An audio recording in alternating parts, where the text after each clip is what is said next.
মা সাজা খুব সহজ, কিন্তু মা হওয়া খুব কঠিন। এই জন্যই বলছি, সব দোকান ঘুরে ঘুরে কোনো দোকানে কেরোসিন তেল পাইনি যে মেয়েটাকে দুটো রান্না করে দেবে। বুঝতে পেরেছেন? মেয়েও দেখলো মা এত কষ্ট করছে, সারাদিন ঘুরে ঘুরে আসছে, মেয়ে বলে মা মুড়ি চানাচুর চিবিয়ে খেয়ে দেবো। মা তো এটা তার সাজা মা না, এটা জন্মদাত্রী মা। দেখুন কীভাবে করছি। বড় মাকে দেখে, গোপুসোনাকে দেখে স্টোভটা জ্বালালাম, জ্বালিয়ে কতটা উঁচু করেছি। ডাল সেদ্ধ, ডিম সেদ্ধ, আলু সেদ্ধ, এটা খেলে তো মেয়েটার পেটে থাকবে।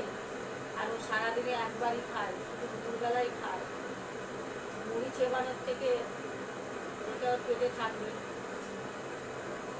এর জন্যই বলছি মা সাজা খুব সহজ, কিন্তু মা হওয়া খুব কঠিন। বলে আছি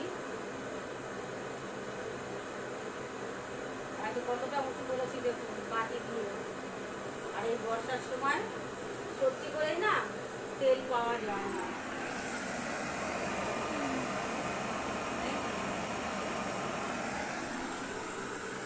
বর্ষার সময় তেল পাওয়া খুব মুশকিল।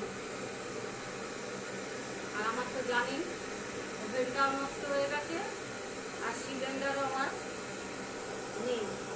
সিলিন্ডারটাও মুখের কাজটা ওটাও একদম লিক হয়ে গেছে। নতুন সিলিন্ডার, নতুন ওভেন আবার কিনতে হবে।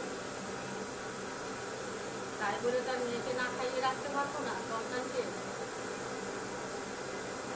মারা যুদ্ধ করে যায় যতক্ষণ না তারা মৃত হচ্ছে সন্তানদের জন্য।